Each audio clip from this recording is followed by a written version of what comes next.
यही धर्म है मोक्ष पथगामी, मध्यम मार्ग सरल, 5 अनुशीलन है इसके, मानव पालन कर। सत्कर्मों की पूंजी बना ले, प्रेम भाव अविरल, कर्मों को अपना धर्म समझ ले, करना किसी से न छल। ऐसे ही महान विचारधारा से जुड़ जाएं। चैनल नंबर 466 यूसीएन बुद्धा पर। यूसीएन बुद्धा पर। जय भीम, नमो बुद्धा. यूसीएन बुद्धाच्या या विशेष कार्यक्रमात आपणा सर्वांचं स्वागत आहे. डॉक्टर बाबासाहेब आंबेडकर म्हणायचे, जो समाज इतिहास विसरतो तो समाज इतिहास कधीही घडवू शकत नाही. सोबतच डॉक्टर बाबासाहेब आंबेडकरांचं एक वाक्य आहे की जर मागून मिळत नसेल तर तुम्हाला ते हिसकावं लागेल, कारण तो तुमचा अधिकार आहे. आणि डॉक्टर बाबासाहेब आंबेडकरांचा हाच संदेश त्यांच्या अनुयायांनी पालन करण्याचा प्रयत्न केला या संदेशाचं, आणि त्यातून बरंचसं काही मिळवलं. बाबासाहेब म्हणतात की मागून मिळत नसेल तर तुम्हाला हिसकावून घ्यावं लागेल. आंबेडकरी चळवळीचा जर समग्र इतिहास पाहिला तर बाबासाहेब आंबेडकरांच्या अनुयायांनी अनेक आंदोलनं करून अनेक गोष्टी मिळवलेल्या आहेत. दीक्षाभूमीची जागा का असेना, डॉक्टर बाबासाहेब आंबेडकरांचं साहित्य का असेना, आणि इतरत्र गोष्टी ज्या हक्क आणि अधिकाराशी संबंधित आहेत त्या आंबेडकरी चळवळीतल्या आंबेडकरी लोकांनी हिसकावून घेतलेल्या आहेत शासनापासून. त्यासाठी त्यांनी जनआंदोलन, मोर्चे मोठ्या प्रमाणात काढलेले आहेत. असंच एक काहीचं आंदोलन होतं डॉक्टर बाबासाहेब आंबेडकरांच्या महापरिनिर्वाणानंतर त्यांच्या साहित्याचं, जे अप्रकाशित त्यांची ग्रंथसंपदा होती. बाबासाहेब आंबेडकर हयात असताना काही पुस्तके प्रकाशित झाली, पण बाबासाहेब आंबेडकरांच्या महापरिनिर्वाणानंतर त्यांच्या हस्तलिखिताचं काय झालं आणि ती हस्तलिखिती शासनाकडे कशी काय गेली, कशी आजपर्यंत आपल्याकडे पोहोचली, आणि याचीच परिणिती म्हणजे doctor Babasaheb Ambedkar writing and speeches volume 1 to 20 म्हणजे 1 ते 21 आणि सोबतच 2 संदर्भ ग्रंथ अशी आली. पण ती कशी काय आली, त्याच्यासाठी देखील काही आंबेडकरी लोकांना आंदोलन करावी लागलीत का, याचा समग्र इतिहास जाणून घेण्यासाठी आज आपल्यासोबत आहेत माननीय हरेश्वर चहांदे गुरुजी आहेत. सर, जय भीम सर. हरेश्वर चहांदे गुरुजींचा परिचय फार महत्त्वाचा आहे. त्यांनी डॉक्टर बाबासाहेब आंबेडकरांच्या चळवळीत कार्य केलेलं आहे, बालपणीपासून कार्य केलेलं आहे. त्यांनी बाबासाहेबांना प्रत्यक्ष बघितलं आहे आणि डॉक्टर बाबासाहेब आंबेडकरांचा विचार पुढे नेण्याकरता डॉक्टर बाबासाहेब आंबेडकरांनी जे समता सैनिक दल स्थापन केलं होतं त्या समता सैनिक दलाला आजपर्यंत त्यांनी जिवंत ठेवलेलं आहे. ही एक महत्त्वाची जमेची बाजू आहे. एवढंच नव्हे तर आपण आज ज्या विषयावर चर्चा करण्यासाठी आलो आहोत ते म्हणजे डॉक्टर बाबासाहेब आंबेडकरांचं अप्रकाशित साहित्य कसं काय प्रकाशित झालं, त्याच्यासाठी एक मोठा लढा लढला गेलेला होता. आणि त्या लढ्याचे एक साक्षीदार नव्हे तर त्या लढ्यातले प्रत्यक्ष एक सहभागी सैनिक म्हणजे हरेश्वर चहांदे आहेत. सर, फार महत्त्वाचं आपण कार्य केलेले आहेत. डॉक्टर बाबासाहेब आंबेडकरांना आपण बघितलं आहे लहानपणी. सर, डॉक्टर बाबासाहेब आंबेडकरांच्या चळवळीचा आणि तुमचा कसा काही असा संबंध आला एकदम? मी पूर्वी गंजीपेठ इथला रहिवासी होतो. लहानपणापासूनच तिथले जे काही लोक होते त्याच्यामध्ये उद्धव थूल म्हणून होते, एक हुसेन गायकवाड म्हणून होते. हे लोक समता सैनिक दल चालवत होते. तर लहानपणी आम्ही प्रत्यक्ष ते पाहत होतो. तर आपल्याला तेव्हापासूनच समता सैनिक दल हे बरेच जुने लोक कार्य करतात हे मी पाहिलेलं आहे. आम्ही एक बाल मनुष्याने आम्ही सैनिकामध्ये त्यांच्यात उभे राहत होतो आणि अशा पद्धतीनं समता सैनिक दलाचं त्यावेळचं चित्र आम्ही प्रत्यक्ष पाहिलेलं आहे. आणि ते छोटी वस्ती असताना मोठी आंबेडकरी नव्हते, त्याच्यामुळे माझ्यावर ते संस्कार पडले आणि लहानपणापासून समाजाविषयी माझी ओढ वाढत गेली. आणि ही ओढ वाढण्याला तिथलं वातावरण जबाबदार होतं. तेव्हा बाबासाहेबांचा खास करून हे धम्मदीक्षेबद्दल जेव्हा ऐलान झालं तेव्हा माझी वस्ती बदललेली होती. मी रामबाग या प्रसिद्ध झोपडपट्टीत राहतो. तिथे माझे जे अनुभव होते त्या वस्तीचे, तिथे मी आपला दल सुरू केला. आणि अशा पद्धतीने मी समाजाच्या साठी मोठ्या तळमळीनं, आस्थेनं, प्रेमानं मी उत्साहानं काम करत होतो. बाबासाहेबांच्या दीक्षेच्या वेळेला माझं वय 19 वर्षाचं होतं. आणि त्यावेळेला बाबासाहेबांची ही धम्मदीक्षा 23 सप्टेंबर 1956 जाहीर केली बाबासाहेबांनी. 23 सप्टेंबर 1956. तर याविषयी अजूनही लोकांमध्ये तो उत्साह नाही की ज्या बाबासाहेब आंबेडकरांनी 13 ऑक्टोबर 1935 येवले गावांनी नाशिक जिल्ह्याच्या धर्मांतराची घोषणा केली. परंतु तब्बल 21 वर्षानंतर बाबासाहेबांनी मी कुठल्या धर्मात जातो हे जर कुठं सांगितलं असतं तर 23 सप्टेंबर 1956. आणि ते जाहीर झाल्याबद्दल हा फार मोठा उत्साह जिकडे तिकडे वस्तोवस्ती, हे बाबासाहेब दीक्षा घेणार. तर एक वातावरण तयार करण्याकरता एक प्रसिद्ध आंबेडकरी ॲडव्होकेट बाबू हरिदास आवडे याच्या सभा मोठ्या नागपूर शहरात गाजल्या. बाबासाहेबांचे एक विश्वासू सहकारी नागपुरातले म्हणून अत्यंत आवडे बाबूकडे बाबू हरिदास आवडे, बरोबर. त्याचे माझे संबंधही थोडे मी आलेले आहेत. तर तेव्हापासून आंबेडकरी चळवळीमध्ये प्रत्यक्ष सहकार्य आणि भाग घेतले. गुरुजी, तुम्ही बाबासाहेब आंबेडकरांची जी धम्मक्रांती होती नागपुरातली ती प्रत्यक्ष पाहिली आहे. काय सांगाल, तो सोहळा एकंदरीत कसा होता? कसं म्हणजे लोकांच्या भावना आपल्या मुक्तिदात्याप्रती आणि बाबासाहेब आंबेडकर करे पुकार, बौद्ध धम्म का करो स्वीकार, तो एकंदरीत प्रसंग काय होता गुरुजी? ते वातावरण सांगताना एक गोष्ट लक्षात घ्यावी लागेल आपल्याला की त्या चळवळीमध्ये जे बाबासाहेबांच्या याच्यामध्ये अग्रसर म्हणून काम करणारे होते त्यांनी हे वातावरण नागपुरामध्ये खूप मोठ्या जोमाने, म्हणजे हर्षोल्लासात साजरा केल्यासारखं केलं. म्हणजे पस्तो वस्ती प्रसिद्ध मिटिंगा झाल्या आणि त्याच्यातून ते एक वातावरण नागपुरामध्ये इतकं मोठं झालं की कोणाची हिंमत देखील होत होती. म्हणजे एकच मी तुम्हाला वाक्य सांगेन, दादरा हवेली म्हणून पाचपावलीमध्ये एक छोटा पूल आहे आणि त्याच्या समोर हरिजन प्रसिद्ध खासदार वासनिक राहत होते. त्याच्या बाजूनेच ही सभा घेण्यात आली होती. तर बाबू हरिदासाने जे शब्द बोलले ते किती महत्वाचे होते. हमारे बाबा साहब नागपुर में ऐतिहासिक धम्म दीक्षा 14 अक्टूबर को ले रहे हैं और किसी की मजाल होगी इसका विरोध करने की तो मैं उनको ऐलान करना चाहता हूं कि अपने बीबी के माथे का सिंदूर मिटा के आ जाना, हम पूरी तयारी के साथ. तर हे त्यांचे शब्द होते. याच्यावरून तुम्ही कल्पना करू शकते की असं वातावरण तापलेलं आणि मोठ्या उत्साहानं लोकांनी, ज्याला आपण म्हणू, बाबासाहेब तर 3 दिवस आधी आले ना, आणि जेव्हा आले तेव्हा निकाल लागलेला होता MLCचा. तर MLC मध्ये बाबा हरिदास आवड्याला निवडून दिलं होतं समाजवादी पार्टी. ही जमेची बाजू असून त्या ग्रस्ताची जी वाणी होती मोठी प्रभावशाली होती आणि त्याच्यातून नागपूरचं वातावरण काय, कोणाची हिंमत असते आणि ते वातावरण दीक्षेच्यासाठी मोठा उत्साहित त्या दिवसाची वाट पाहत होते लोक. माझे गोडबोले साहेबांसंगही संबंध आहे. तर इतर लोक धम्मदीक्षा घेतात, तुम्ही बस दिली म्हणून सांगतात आणि हे करतात. पण बाबासाहेब दीक्षा तशी नाही झाली. बूथ ठेवल्या गेले होते, प्रत्येकाचं म्हणजे नेऊन केल्या जात होती आणि त्याला टोकन दिल्या जात. तर या पद्धतीनं बाबासाहेबांच्या धम्मदीक्षेला हजारो लोकांच्या रांगा लागत होती आणि त्याची नोंदणी पहाटेपासूनच झाली.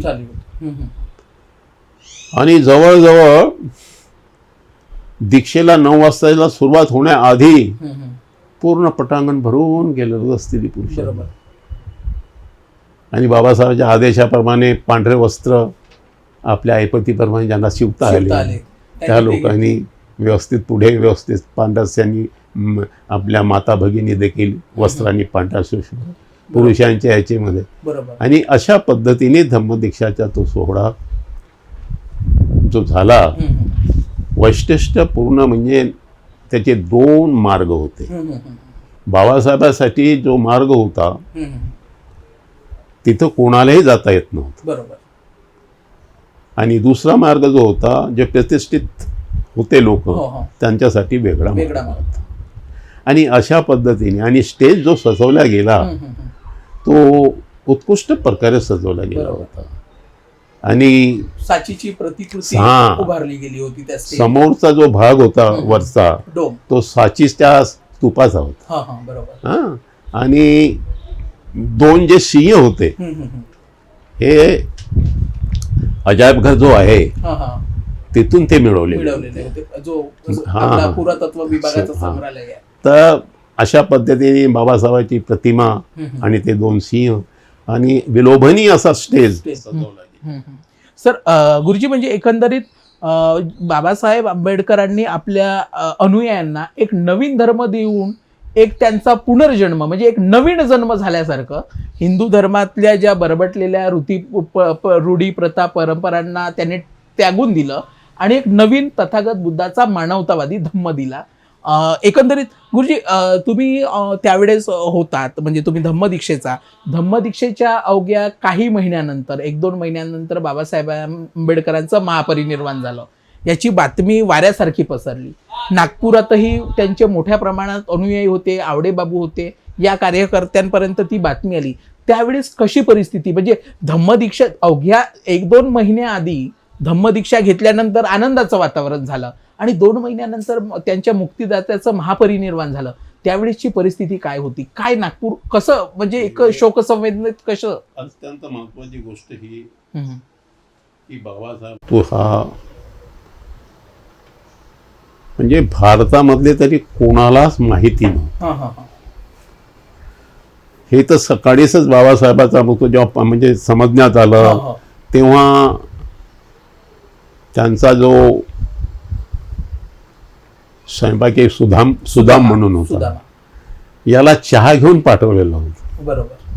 ही जी वार्ता आली पण ती नंतर आपल्याला हे कळली. बरोबर. नाहीतर लोकांमध्ये भ्रम आला होता की कदाचित बाबासाहेबाचा जसा गांधीचा वध झाला आणि मग काय हल्ला झाला या देशात, पण हा हल्ला तर रक्तरंजित झाला असता. बरोबर. परंतु कुठल्याही प्रकारचं नाही बाबासाहेब मरण पावल्यात. हा एक धक्कादायक जी न्यूज आली ही वार्ता कानोकानी बसती 9:30-10च्या सुमारात ते कोणाला माहीत झालं तर युगांतर हायस्कूल म्हणून हे हरिजनाचं होतं नाशिकात तिरपुड्याचं. तिथं पहिले सांगण्यात आलं विद्यार्थ्यांना, तिथून माहिती आली सांगण्यात आलं.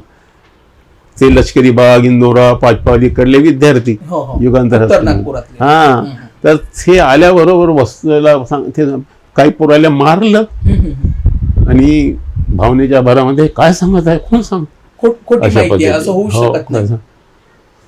मग 11च्या सुमारामध्ये रेडिओवर आलं तेव्हा सर्वाला माहित पडलं की बाबासाहेबाचा.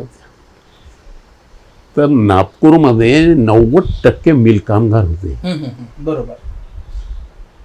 मग तुम्ही समजू शकता की हे माहिती आल्याबरोबर काम करते का नाही. ओस पडले सर्व बाहेर आले आणि ते एक वातावरण मोठं भयानक आणि भयावह होतं. मी म्हणतो ना कदाचित असं माहीत झालं असतं की बाबासाहेब अमक्यान काय झालं असतं मी सांगू शकत नाही. त्यावेळेस मुर्दे पडले असते. अरे सांगता येत नाही. रक्तरंजित क्रांती झाली असती. एकंदरीत गुरुजी एक तुम्ही त्यावेळेस बाबासाहेब आंबेडकरांच्या महापरिनिर्वाण म्हणजे महापरिनिर्वाण झालं तेव्हा त्यांच्या अंत्ययात्रेला त्यांच्या प्रीतयात्रेला तुम्ही गेला होता? मी प्रत्यक्ष पहिलीच म्हणजे दुपारचं एक्सप्रेस कलकत्ता हावडा मिळणं मी मुंबईला पहिल्याच याच्या आम्ही गेलो तेव्हा आम्हाला काही त्रासही नाही झाला. परंतु त्रास एवढा होता, पाणी भेटत नव्हतं, कुठले खायचे पदार्थ नव्हते, रेल्वे स्टेशनवर सर्व ओस पडले होते, दुकानं काही नव्हते. आणि अशा परिस्थितीत आम्ही मोठ्या कठीण्यानं जे बी लोक फुटपाथून येत होते, असं कोणी म्हणत होतं की नको या म्हणून, चिक्कार गर्दी, लघवीला जाता येत नव्हतं, गाडीमध्ये असं आम्ही हे होऊन गेलो का आम्ही सांगू शकत नाही, असं वाटत की आता आपला जीव जाते का काय जाते, अशी परिस्थिती होती. आणि लोक गेले. आमची पहिलीच गाडी सकाळी 8:30 वाजताच्या दरम्यान पोहोचली. तर ते दादर आणि रेल्वे स्टेशन असं लागूनच आहे. बाबासाहेबाचं तिथून म्हणजे घरही दिसते आणि लोकांची प्रचंड गर्दी. तर आम्ही पहिल्या प्रथमच गेल्यामुळे बाबासाहेबाचंच आतमध्ये जाता आलं नाही. हजारो खच पडला होता जुत्यानी चपल्यास. बरोबर. आणि वेळ होत आली होती सजवाची. तर त्यावेळेला बाबासाहेबाला जेव्हा ठरलेल्या मनुष्याने याच्यावर आणलं तेव्हा आम्हाला दुरूनच त्या गर्दीमध्ये जे काही दिसतं आलं ते दिसलं. बाकी हजारो मैल आम्ही म्हणतो, त्याला म्हणता येईल की शेकडो मैल म्हणता येईल, आम्ही पायी चाललो. आणि सगळं ते शोकाकुल वातावरण, भावनिक वातावरण, भयंकर ओक्याओकी लढत होते. म्हणजे लहान मुलांच्या आया आपल्या मुलांना घेऊन असं ते एकंदरीत वातावरण. ते तर लोक म्हणजे जेव्हा जे काही लोक सांगतात ना की विमानतळावर जे आले रात्रभर लोक होते तो वाट पाहत.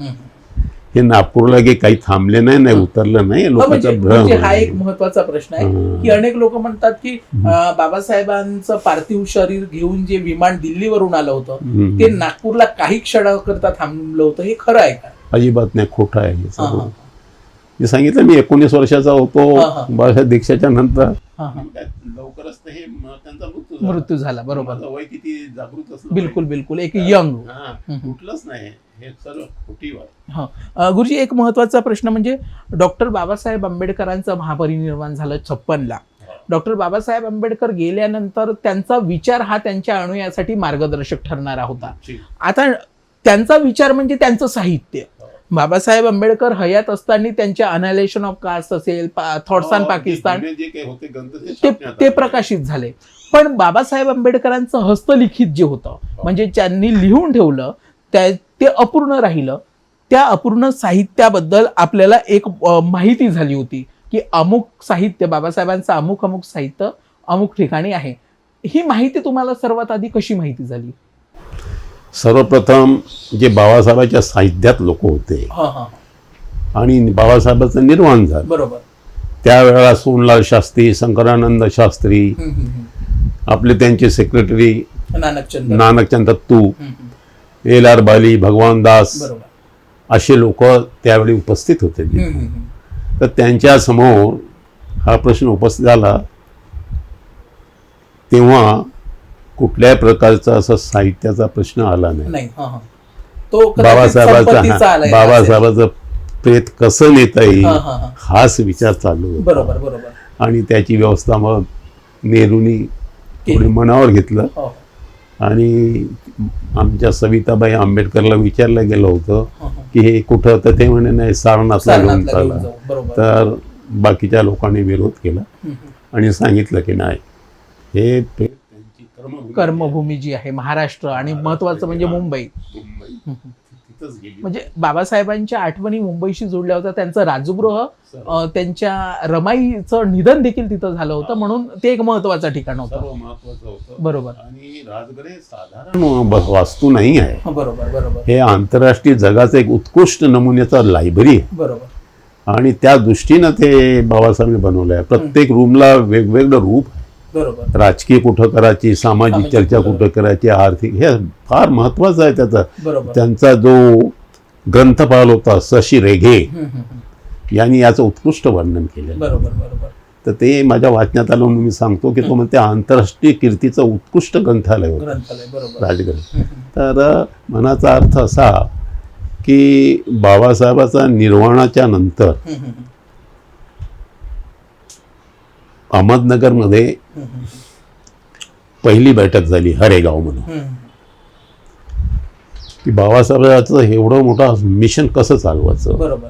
तर त्यांचे ऑल इंडियाची वर्किंग कमिटी होती गावाच्या हयाती, सर्वाला निमंत्रित करण्यात गेलं बरोबर आणि त्या हरेगावमध्ये प्रेसिडेंट स्थापन करण्यात आलं की एक मनुष्य कोणी नाही, एक प्रेसिडेंट त्यांनी निर्माण केलं आणि बाबासाहेबांचं संचालन करण्यात येईल बरोबर हे ठरलं.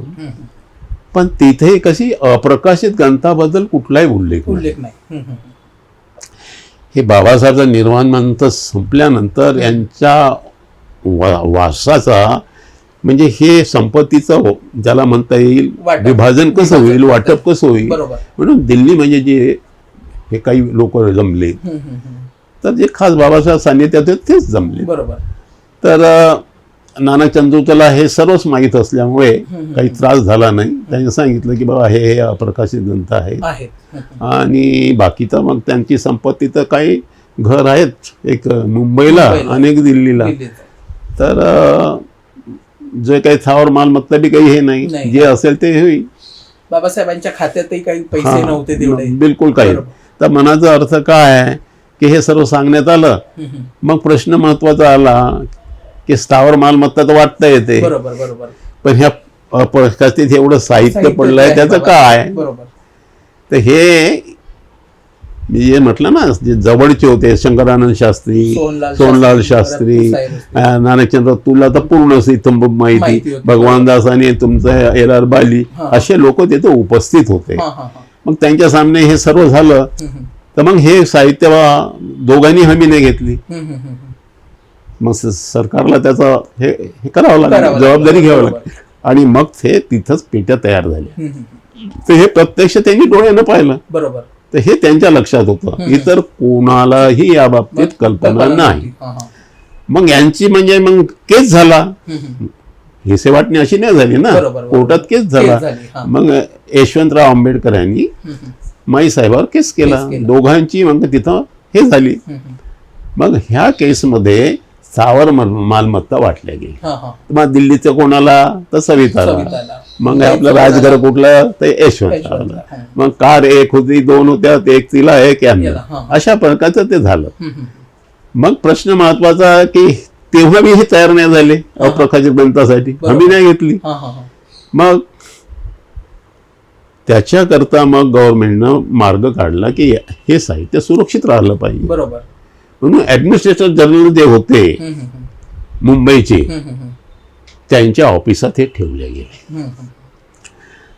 हे मुंबईच्या लोकांना देखील माहिती नव्हतं. मग बऱ्याच वर्षानंतर एल.आर. बाली हे साहित्य क्षेत्रामध्ये थोडेसे फार मोठी आवड असल्यामुळे त्यांचं लक्ष होतं. तर ते सविता आंबेडकर संघ संपर्क साधला, तुम्ही इतर काही द्या पण रीडर्स ऑफ हिंदुझम देत असाल तर मी 10,000 नक्की तुम्हाला देतो. त्यांनी 10,000चा चेक दिला, पण त्या बाईनं हो म्हटलं नाही, असं झुलवलं, पण दिलं नाही. सत्य शेवटी भीमपत्रिकेमध्ये ओपन लेटर छापलं, तरी लोकांचं लक्ष गेलं नाही. हे फार दुःखाची गोष्ट दिसते. मी जर उल्लेख केला तर तुम्हाला आश्चर्यचकित करेन, एकही दलित साहित्य ज्याला म्हणतात, जी संमेलनं झाली तेथेही त्याचा उल्लेख केला नाही. रिपब्लिकन पार्टी बाबासाहेब गेल्यानंतर जी महान शक्तिशाली दिसत होती तेथेही याचा उल्लेख नाही. भारतीय बौद्ध महासभा याचा उल्लेख नाही. आणि जितके साहित्य संमेलन भरले असते तेथेही उल्लेख नाही. म्हणजे आंबेडकरीन ज्याला चळवळ म्हणतो आपण आणि जे संपूर्ण विचारावर आधारित आहे त्याच्याच बाबतीमध्ये उल्लेख नाही. बरोबर. तर हे पंजाबचा हा एल.आर. बाली सातत्याने त्याच्या मागे लागला. आणि जेव्हा जेव्हा तो नागपूरला आला तर एक वेळ आम्हाला स्वतःच खरी चांद हमारे साथ, बरोबर, जेबी बंसो आणि मी बाली साहेब प्रत्यक्ष ते दाखवलं त्या ऑफिसमध्ये. आणि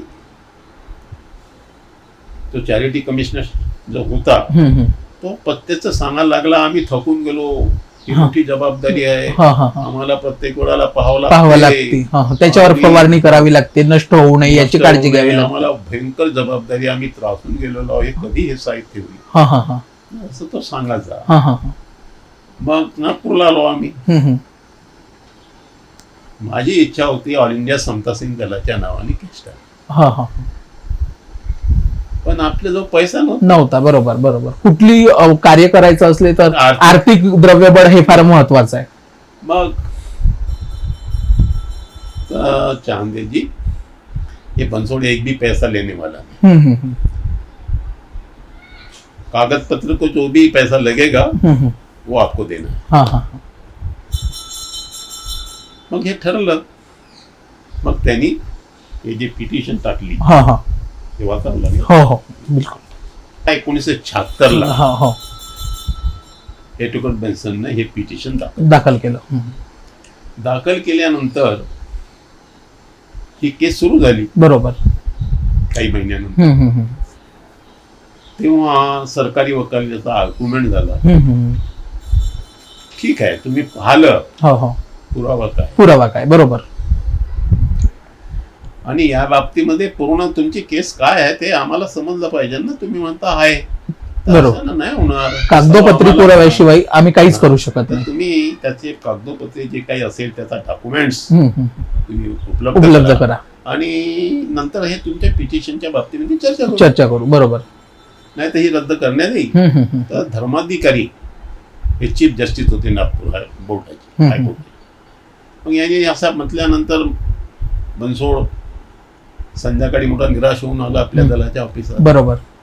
म्हणायला लागला चांदे आपण खूप मेहनत तर घेतली, पिटिशन तर लागू बी होऊन राहिली, बरोबर. परंतु कारण त्याचे डॉक्युमेंट्स पाहिजे, बरोबर. बरोबर. त्याच्याशिवाय नाही होत. हम्म, हम्म, हम्म. तुम्ही असं करा, कमीत कमी 15-20 हजार रुपये घेऊन घेऊन घ्या. मी एक पत्र देतो तुम्हाला, हम्म, हम्म. ते तुम्हाला सहाय्य करतील. बरोबर. तर प्राध्यापक शेवळे हम्म, हम्म. जो भिक्खू झाला त्याला शिवली बोधी म्हणत. बरोबर. तर शिवली बोधीच्या नावानं हे वडाळ्याला कॉलेजच्या याच्यामध्ये राहतात. राहतो. हम्म, हम्म. मी मुंबई हावडा मेलनी हम्म, हम्म, हम्म. मी कसा बिसा पोहोचलो. बरोबर. सकाळी 7 वाजता पोहोचते, त्यावेळेला मी पोहोचलो बरोबर. आणि दादरला उतरल्याबरोबर वडाळा तिथून जवळच पडते हम्म, हम्म, हम्म. आणि मी गेलो. गेले. सकाळची वेळ होती, चहा पाण्याचा नाश्ता भिकू करत होता. बरोबर. मी गेलो, हम्म, हम्म. त्यांना जय भीम म्हटलं हम्म, हम्म, हम्म. आणि मला सांगितलं की बसा तुम्ही. हम्म, हम्म, हम्म. तो चहा घेताना मला चहा प्या म्हणून. हम्म, हम्म. मी हात जोडून म्हटलं मी कधी चहा पी. पीत नाही. हम्म, हम्म. तो त्यावर नाराज झाला. हा हा हा मग म्हणायला लागला चहा पिऊन झाल्यानंतर, तुम्ही कसे आले, कोण हा, कुठून आले. हा हा हा मी सांगितलं हे पत्र आहे. हा हा हो पत्र तर देत पाहतो, पाहतो. पण तुम्ही सांगा ना. हम्म, हम्म. तुम्ही म्हणून मी हरीश चहांदे हम्म, हम्म. म्हणून मला ओळखतात. तर मी सरकारी कर्मचारी आहे. हम्म, हम्म, हम्म.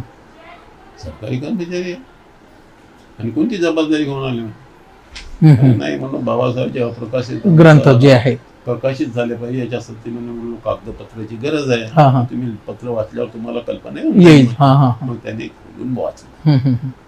वाचल्यानंतर तुम्हाला म्हणते, दुपारी म्हणते तुम्ही 2 नंतर माझ्या कॉलेजला या. हा, बरोबर.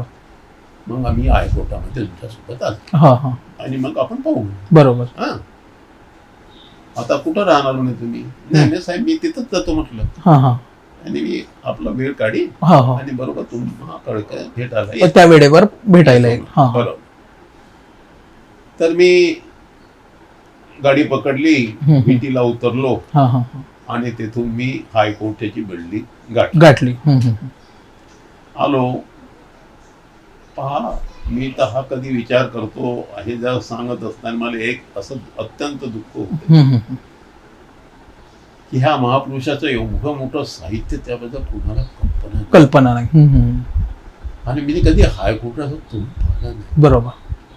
मी काय करणार. हम्म, हम्म. बिल्डिंग पाहिली, हम्म, हम्म. आता कुणाला विचारणार. बरोबर. त्या 2 वाजेपर्यंत काय केलं पाहिजे ना. हम्म, हम्म. बरोबर. तर बाजूनेच ना हे मुंबई युनिव्हर्सिटी आहे. हम्म, हम्म, हम्म. एकदम माझ्या डोक्यात आलं. हम्म, हम्म.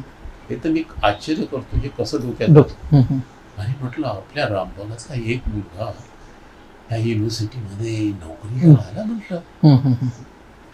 भित्री आडनावाचा. हा हा हा अरे आपण त्याला पकडलं पाहिजे म्हणलं. बरोबर. हायकोर्ट समोर आहे की नाही. हा हा अरे कोणी ना कोणी म्हटलं चहा पाणीला यायला त्याला येतात. हा हा ओळखी होऊ शकते. बरोबर बरोबर. अरे पहिले त्यालाच भेट. हा हा तर तेव्हा 10:30-11चा टाइम होता. तर तो एक्झामिन सेक्शनला असल्यामुळे मनाई होती जाणं. हा बरोबर. तर मी त्या पिऊनला म्हटलं मी काय युनिव्हर्सिटीच्या कामाला कामाने मत नाही. मी त्यांचा एक रिश्तेदार आहो नाही की महत्वाची माहिती माहिती घेऊन घेऊन आलो. आलो. मी नागपूरहून आलो. हे प्रॉब्लेम आहे पास. हा हा हा रेल्वेची पास पास होते. असं का म्हणे. पण अहो म्हणे नियमच असा आहे म्हणे कडक की कोणाला भेटता येत.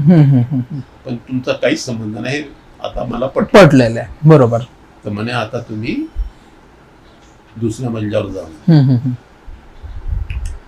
आणि त्या दरम्यानाला मला जसं सांगितलं तसं त्या पिऊनला सांगा. बरोबर. तर त्या पद्धतीने गेलो मी. तोही म्हणायला लागला भेटता येत नाही. तुम्हाला काय काम आहे. मग मी त्याला सांगितलं अत्यंत घरगुती काम आहे आणि भेटणं फार आवश्यक आहे. बरोबर. नागपूरहून आलेलं आहे. ठीक आहे. मग असा दरवाजा होता आणि ते असे बसलेले लोक. तुम्ही ओळखता ना म्हणजे त्यांना म्हणे हो. त्यांनी इथं उभं केलं आणि म्हणे सांग म्हणे. त्यानं हालचाल केली. त्याला सांगली. तो पटकन उठून आला. तो बहुत खुश झाला की अरे चांदे मला मुका मानत होते ना रामबागमध्ये. म्हणजे मुंबई नागपुरातून मुंबईमध्ये आले आणि मला भेटायला आले याचा त्यांना अति आनंद झाला होता. रामबाग आम्हाला गुरुजी म्हणत होते आणि फार चांगला समय माझा जे हे होतं तर एक चांगला प्रभाव होता. बरोबर. तो इतका आनंदी झाला आणि आला उठून पटकन. तुम्ही कसे आले गुरुजी म्हणे. मी म्हटलं मी तुला सांगतो. तू पहिले आपले वेळ घेऊन येऊन जा म्हटलं. साहेबांना सांगू. बरोबर. आपल्याला बाहेर जावं लागेल. काही हरकत नाही म्हणजे. तो गेला आणि त्याने सांगितलं भेटण्याकरता नागपूरहून विषय आला. बरोबर. युनिव्हर्सिटीशी काही संबंध नाही. त्या साहेबांनी म्हटलं ठीक आहे जा. मग तो बाहेर आला. मी त्याला सांगलो का मी अत्यंत महत्वाच्या कामानं आलो. बरोबर. म्हणजे गुरुजी कोणतं काम महत्वाचं. मी म्हणलो तू या युनिव्हर्सिटीचं नाही त्या हायकोर्टाचं आहे. तर म्हणजे कोणतं काम. म्हणून बाबासाहेब जे अप्रकाशित ग्रंथ आपल्याला प्रसिद्ध करण्यासाठी त्यावेळची जी यशवंतराव आंबेडकर सविता आंबेडकरांची जी केस झाला त्याची रेकॉर्ड पाहिजे म्हणलं. बरोबर बरोबर. म्हणजे ते खूपच मोठं काम आहे. काही हरकत नाही. पहिले चहा पाणी घ्यायला नाश्त्याला चला म्हणजे. अरे म्हणून चहा पाणी नको. मी सिदोरी बांधून आणलं होतं. मी म्हणलं तिथं बसून शानी मी जेवण केलं. बरोबर आवश्यकता बरोबर. तुम्ही चाला तर म्हणे. तिथं त्याची मित्रमंडळी बसली होती वेगवेगळ्या म्हणजे डिपार्टमेंटला. बरोबर. तो एकाला म्हणायला लागला त्याची भाऊ म्हणे यशवंतराव आंबेडकर सगळं चौधरीत काम करत होतं. अच्छा. त्या भोसलेला म्हटलं भोसले साहेब यांची काही गोष्ट ऐकून घ्या म्हणे. मदत करता. बरोबर बरोबर. कोणती. हे बाबासाहेबच्या अप्रकाशित ग्रंथाबद्दल आम्ही केस टाकलेली आहे म्हटलं आणि त्याचे असे असे डॉक्युमेंट्स पाहिजे. बरोबर. हे अप्रकाशित ग्रंथ म्हटलं ॲडमिनिस्ट्रेटर जनरलच्या ऑफिसात पडलेले आहेत म्हणलं 5 पेटे. अरे तो म्हणायला लागला काय बोलता तुम्ही. आम्ही मुंबईमध्ये राहतो. यशवंतराव आंबेडकरच्या बरोबर माझा भाऊ म्हणे काम करतोय आणि तुम्ही काय बोलून राहिले म्हणजे आम्हाला तुम्ही नागपुरातून आले आणि तुम्ही आम्हाला सांगून राहिले पण आम्ही मुंबईमध्ये असताना आम्हाला माहिती नाही. बरोबर. ऑफिस तर जवळच आहे. बरोबर. प्रत्यक्ष तुम्ही पाहू शकता. तू थोडासा आता आम्ही कामात आहोत म्हणजे मी आलो असतो म्हणे. बरोबर. पण तुम्हाला काय मदत पाहिजे. या हायकोर्टामध्ये या केसच्या बद्दल मला पूर्ण माहिती मिळाली पाहिजे. बरोबर. असा कोणी मनुष्य असेल म्हणलं आपल्याला. बरोबर बरोबर. तो म्हणाला हो बरोबर. मी आता चिठ्ठी देतो लिहिली त्यांनी सामान्यवर साहेबाच्या नावाने आणि सांगितलं की नागपूरवरून आले ना अशा पद्धतीचे असतात तर हे तुम्ही पाहून घ्या. यांना पुरेपूर मदत करा. बरोबर. मग मला इतका आनंद झाला मी सांगू शकतो. आणि मी लगेच संबंधित विभागातल्या 11:15चा टाइम असेल मी पोहोचतो.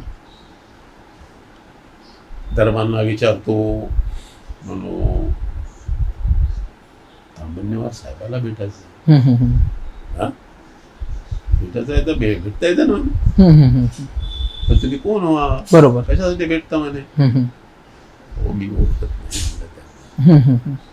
तुम्ही मला फक्त सांगा, हे तामण्यवार हो. हा हा बरोबर. मी त्यांनाच भेटेन. बरोबर. अच्छा अच्छा काय हरकत नाही. आला तो दरवाजा तेव्हापासून हे तामण्यवार हायकोर्टाच्या ट्रान्सलेशन सेक्शनचे ऑफिसर. म्हणजे क्लास 1 ऑफिसर. बरोबर. मी दरवाजातून त्यांनी सांगितलं आणि मी गेलो. माझ्याकडे पाहिलं नाही. कोण आहे म्हणजे तुम्ही. साहेब तुम्हालाच भेटायला आलाय. बरोबर. मला भेटायला आले. मी तर तुम्हाला ओळखत नाही. बरोबर. विचिट.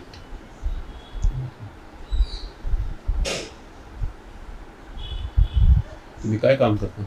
सरकारी कर्मचारी आणि या फालतू धंद्यामध्ये पडता म्हणजे. बरोबर. म्हणजे जिथे नोकरी जाण्याचे पण चान्सेस जास्त आहेत.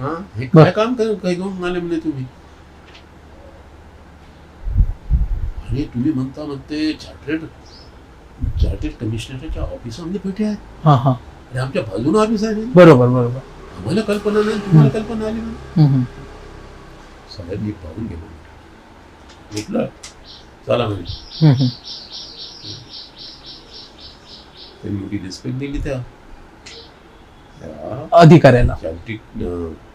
आणि या तामण्यवार साहेब कसे आले म्हणजे. हो म्हणजे तुम्हालाच भेटायला आलो. हे बाबासाहेबांचे अप्रकाशित ग्रंथ कुठे आहेत म्हणजे. बरोबर. अरे साहेब हे माझ्या फार्मवर ठेवावं लागतात म्हणजे. आणि याच्यावर खूप देखरेख करावी लागते. हे माझ्या समोर असत म्हणजे. एकदम आश्चर्यचकित झाला की हे आमच्याच बाजूला असून आम्हाला माहिती नाही. तो म्हणायला लागला याची केस नंबर द्या म्हणे. त्यांनी पटकन दिले. जी मी घेऊन गेलो होतो बाली साहेबांना ती केस नंबर त्यांनीच दिले होते. तेच केस नंबर त्यांनी दिले. चला आता वापस. पिऊनला बोलावलं. अरे शोधून टाका म्हणे. 2-3 घंटे लागले बिचारायले. म्हणजे मी जेव्हा 12-12:30ला पोहोचलो घेऊन आलो. साहेब मला थोडी तुम्ही तपासून घ्या. तुम्हालाच भेटायला म्हणून हायकोर्टामध्ये म्हणून एक शिवली बदी भिक्खू आहेत ना म्हणून प्राध्यापक शेवाडे म्हणून. म्हणजे काय काम आहे त्याच्यासमोर म्हणून हेच मदत करतील म्हणून मी चिठ्ठी आणली. त्यांना भेटायला जातो. काय हरकत नाही म्हणे. काही शोधतात म्हणे. बरोबर. मग मी गेलो. शिवलीमधून बॅरिस्टर कांबळेकडे घेऊन गेला. बॅरिस्टर कांबळे म्हणे केस टाकावं लागते. हे आजचं काम नाही म्हणे. इतक्या लवकर भेटेन गाव. बरोबर. आपण आता केस टाकू त्याच्यानंतर कोर्टासमोर आपली केस येईल आणि त्याच्यावरती चर्चा होईल. कशासाठी पाहिजे काय पाहिजे हे सिद्ध करावं लागेल. बरोबर. आणि त्याच्यानंतर भेटेन. हे इतक्या लवकर भेटते गाव म्हणजे एक बाय प्रोसेस करावं लागेल ते सगळं. बाबा ठीक आहे साहेब म्हटलं काय हरकत नाही. तर तसंच करू म्हटलं. मग नंतर सांगतो म्हटलं. हा ठीक आहे म्हणे. मग असं एवढे म्हणाला पहा म्हणे इतकं काम आहे म्हणे आणि पैसे वगैरे किती आणले की नाही म्हणे. पण पैशाची काळजी करू नका. बरोबर. जे म्हणतील ते आपण पैसे ठीक आहे म्हणे. आता मी एवढी करून दिली ना म्हणे. आता मी कॉलेजमध्ये जातो. बरोबर. म्हणून ठीक आहे. ते बार रूम मध्ये ते बसून राहतात. काय मी पाहिलं. मग इकडे आलो. ते पाहून त्रासून गेले 1-2 घंट्यापासून बिचारे. पण केस नंबर मिळाला नाही. काही मिळाले नाही. मी गेल्याबरोबर तामण्यवार का म्हणते का हो हे नंबर कुणी तुम्हाला दिले. LR बाली. आता मी चार्टेड अकाउंटच्या इथून आणलं ते म्हणे नंबर आहेत. बरोबर. दिसत काऊन नाही म्हणे.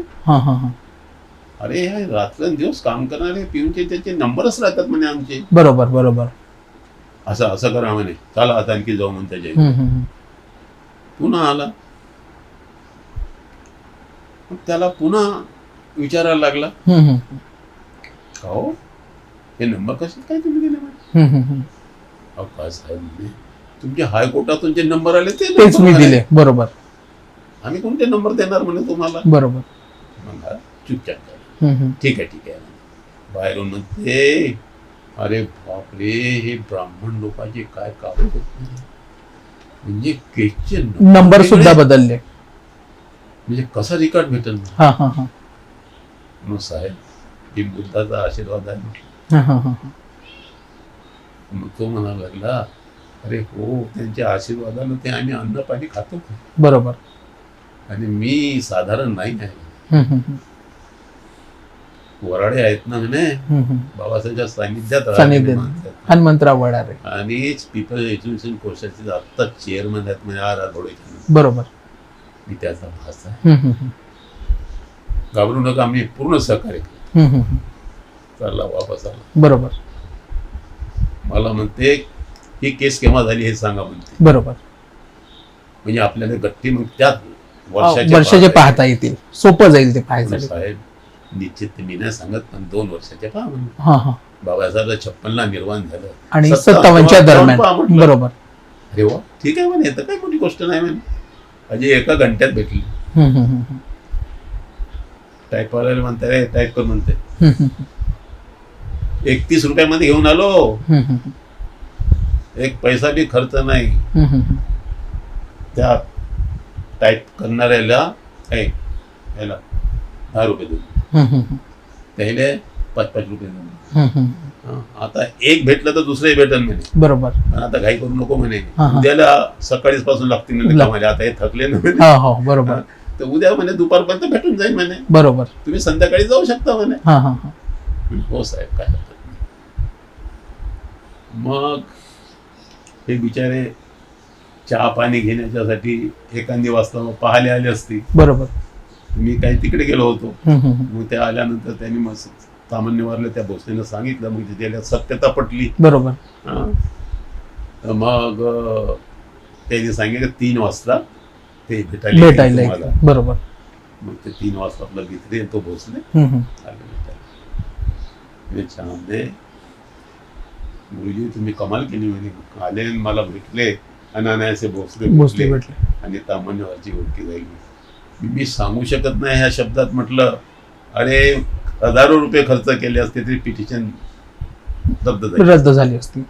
आता मी या शब्दात सांगतो म्हणून केलेलं कार्य इतकं महान ऐतिहासिक आहे म्हणून हा, हा. तुमचं सहकार्य मी कदापि विसरणार नाही. बरोबर. गुरुजी ते केस नंबर तुम्हाला मिळाली, तो पिटिशन नंबर मिळाला, तुम्ही ते सगळं घेऊन नागपुरात आला. पण बाबासाहेब आंबेडकरांचं फक्त पिटिशन नंबर मिळवून काही फायदा नाही, तर ते अप्रकाशित साहित्य प्रकाशित कसं करता येईल. त्यावेळेस तुम्ही समता सैनिक दलात होता, ऑल इंडिया समता सैनिक दलामध्ये. दलाने एक लढा उभारलेला आहे. हा एक इतिहास आहे, हा फॅक्ट आहे. पण अनेकांना ह्या गोष्टी माहिती नाहीत. मग दलाने साहित्य प्रकाशनासाठी काय काय लढे उभारले, कशी निवेदनं दिली, कुठलं आंदोलन उभारलं, काय सांगाल गुरुजी. सर्वात महत्वाची गोष्ट म्हणजे जेव्हा जेव्हा राजधानी इथं आली हा हा. तेव्हा तेव्हा शिष्टमंडळासहित हम्म, हम्म. निवेदन देत गेले. म्हणजे विधानमंडळाच्या अधिवेशनात त्याच्या तारखा तुम्ही निवडल्या. प्रत्यक्ष याची आवड म्हणण्यापेक्षा निष्ठावंत भगवान दास बरोबर यांचं जेव्हा जेव्हा नागपूरमध्ये येणं झालं, आगमन होतं. एक वेळा तर मी तुम्हाला काय सांगू, प्रत्यक्ष भगवान दास होते निवेदन द्या.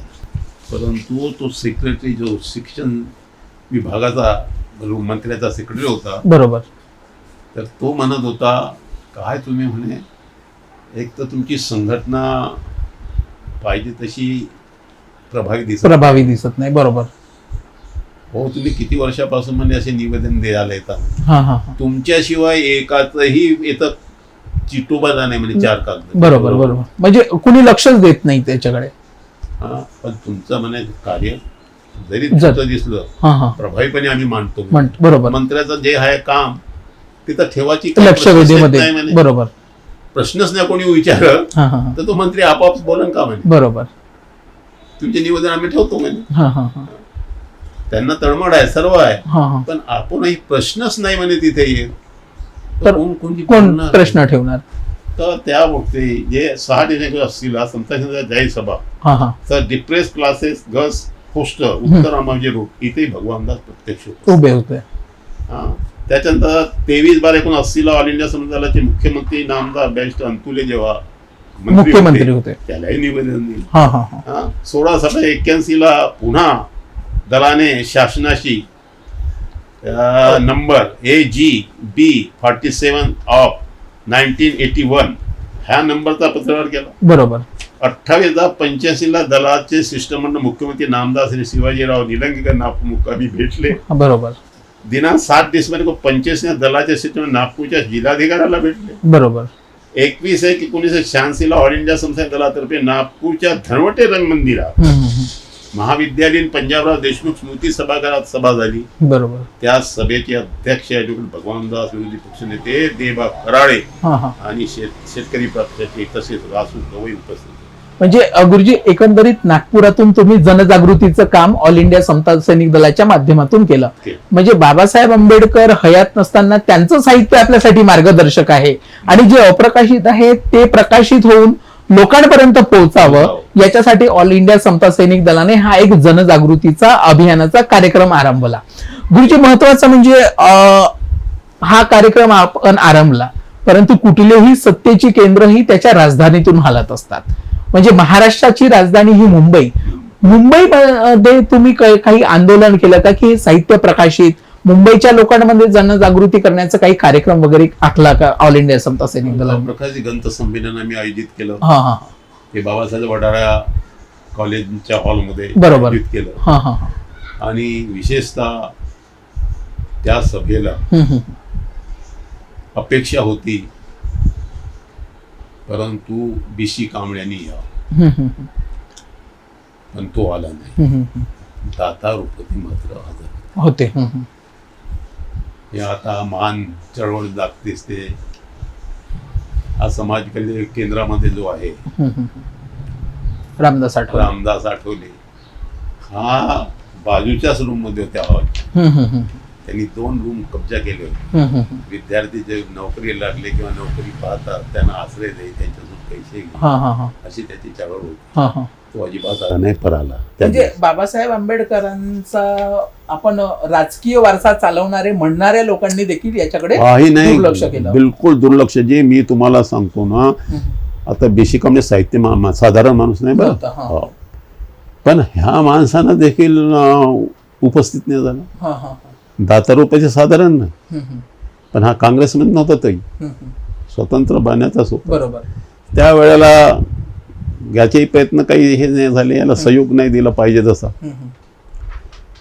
परंतु विशेष तुम्हाला महत्वाचं, कधी बी या आंदोलनाच्या याच्यामध्ये जितके लोक अप्रकाशित ग्रंथाबद्दल कोणी बोलत नव्हते, हा भाग वेगळा.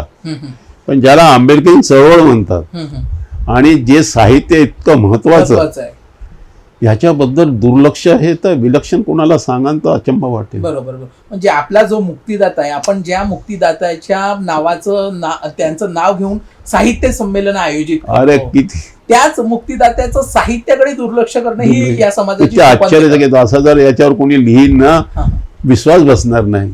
पण एक संघटना, ऑल इंडिया समता सैनिक दल सोडलं, एक संघटना अवाक्षरही कधी बोलल्याचं ऐकवत नाही.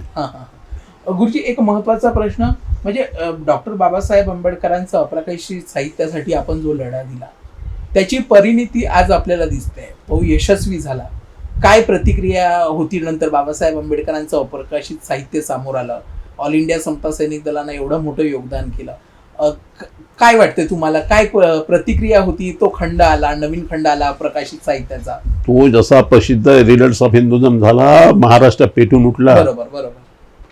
बाळासाहेब ठाकरे म्हणे याची बंदी जर नाही टाकली ती महाराष्ट्रात आग लावून देते, त्याचे शब्द होते. म्हणजे रिडल्सचा एक वाद निर्माण झाला. जर अप्रकाशित साहित्य आलं नसतं तर हा वादही निर्माण झाला नसता. काहीच नाही ना, माहिती नाही झालं. इतकं महत्वाचं म्हणतात. सविता आंबेडकरच्या शब्दात सांगतो तुम्हाला, जेव्हा पत्रकारांनी तिला विचारलं की तुमचा जो हा ग्रंथ आहे तुम्ही का ठेवला, म्हणजे चोरी गेला म्हणत की नाही, ते नाही म्हणे माझ्यापाशी आहे म्हणे. हा, तर ते म्हणे ह्याच्यासाठी मी कोणाला दिला नाही, बाबासाहेब शब्द आहेत म्हणे, हा ग्रंथ पब्लिश होतपर्यंत मी आज जिवंत दिसेल, पण हा पब्लिश होता बरोबर माझा खून पडेल, हे त्यांचे शब्द होते. आणि खरंच तो ग्रंथ पेटण्यासारखा आहे. आजही आपण लोकांनी जो भर द्यायला पाहिजे, कोणी भर देत नाही. बरोबर. म्हणजे गुरुजी, एकंदरीत असं म्हणता येईल की डॉक्टर बाबासाहेब आंबेडकरांचं साहित्य अप्रकाशित सामोर यावं याकरता समता सैनिक दलाने लढा दिला, त्याची परिणिती बाबासाहेबांचं साहित्य आलं आणि त्या साहित्यावर वाद माजून देखील एक मोठं आंदोलन निर्माण झालं. बापरे, मी तुम्हाला सांगतो ना, त्याचे जर कोणाचं वर्तमानपत्र असते ना, आपल्या लोखंडेच्या जवळ होते. हे पहा, बाळासाहेब ठाकरे हा शिवसेनेचा प्रमुख बलाढ्य नेता. त्यांनी आव्हान दिलं होतं, या पुस्तकावर बंदी घालण्याकरता सच्चा हिंदूने शिवाजी पार्क चलो हा आवाज दिला. बरोबर. 7 लाख लोक होते त्याच्या सभेला. हे वर्तमानपत्राने छापले. बरोबर. पण ज्या वेळेला आपल्या संयुक्त रिपब्लिकन पार्टी म्हणजे तेव्हा कोणी गटबाजीगी नव्हती, कोणी गट करू नका साहित्य असं आलं आणि हे बंदी टाकणार, सर्व एक आले. बरोबर. आणि याने जे आव्हान केलं ना, त्याचं चित्र अजूनही कोणी सांगू शकत नाही. 20 लाख लोक आणि लोकाला बंद केल्या, गाड्या येणाऱ्या बंद केल्या. शंकरराव चव्हाण हा मुख्यमंत्री होता. जेव्हा बाळासाहेब ठाकरे ही बंदीची गोष्ट घ्यायला गेला, तेव्हा बाळासाहेब ठाकरेला तो म्हणते, शंकरराव चव्हाण, अरे सांग, या मुंबईला कोणी वाचवू शकते का? बरोबर. तू महाराष्ट्राचं नाव घेता आज, अरे मुंबई पेटून उठू शकते आणि कोणी वाचू शकणार नाही. अरे सिदोऱ्या बंधू आले, उपाशी तापाशी आले, हे दिसते तुला? आणि सांगते मी आग लावून देईन. अरे आता तर म्हणजे पुऱ्या महाराष्ट्र पेटवू शकते, इतकी शक्ती आहे त्यांची. बरोबर. बरोबर. लक्षात ठेव, म्हणे बंदी फंदी नाही होणार, हा निर्णय घेऊ शकत नाही म्हणे बंदीचा. लक्षात ठेव म्हणे, फक्त एक शब्द लिहितो म्हणे की महाराष्ट्र सरकार याशी सहमत नाही. चोप. ठीक आहे. गुरुजी, महत्वाचं म्हणजे बाबासाहेबांचा जे साहित्य आहे, रिडल्स इन हिंदुझम, मग हे समता सैनिक दलाने जर सुरुवात केली नसती, हे साहित्य आलं नसतं, रिडल्स अँड हिंदुझम आणि बाकी अप्रकाशित साहित्य संपदा लोकांपर्यंत पोहोचली नसती, त्यातून एक जागृती निर्माण झाली. क्रांती महत्वाचं पुस्तक आहे. आणि बाबासाहेबांनी त्यांच्या बुद्धांनी त्या धम्म पुस्तकात, बुद्धांनी त्याच्या धम्म पुस्तकाच्या प्रस्तावनेत म्हटलंय की क्रांती आणि प्रतिक्रांती हे पुस्तक तुम्हाला वाचावं लागेल. आणि तेच जर पुस्तक अनुयायांना मिळालं नसतं तर बाबासाहेबांची चळवळ समजली नसती. बरोबर. बरोबर. फार महत्वपूर्ण गुरुजी, फार महत्वपूर्ण माहिती सांगितली. बाबासाहेब आंबेडकरांच्या आंदोलनात समता सैनिक दलाचा देखील फार महत्वाचं योगदान आहे. आणि सोबतच गुरुजींनी आपल्याला, चांदे गुरुजींनी सांगितलं की बाबासाहेब आंबेडकरांचं अप्रकाशित साहित्य प्रकाशित होण्याकरता ऑल इंडिया समता सैनिक दलाची भूमिका देखील तितकीच महत्त्वाची आहे. मी आधीच सांगितल्याप्रमाणे बाबासाहेब सांगत होते की जो समाज इतिहास विसरतो तो इतिहास घडवू शकत नाही. जो समाज इतिहास विसरतो तो घडवू शकत नाही. पण जर इतिहास घडवायचा असेल, इतिहास लिखित इतिहास वाचावा लागेल, त्याकरिता बाबासाहेब आंबेडकरांचं साहित्य वाचावं लागेल. आणि तेच साहित्य लोकांपर्यंत पोहोचवण्याकरिता एक मोठा लढा दिलेला आहे ऑल इंडिया समता सैनिक दलाने. गुरुजी, तुम्ही फार महत्त्वपूर्ण आणि लोकांना कधी माहीत नसलेली तुम्ही माहिती सांगितली, त्याबद्दल तुमचे खूप खूप आभार गुरुजी. जय भीम.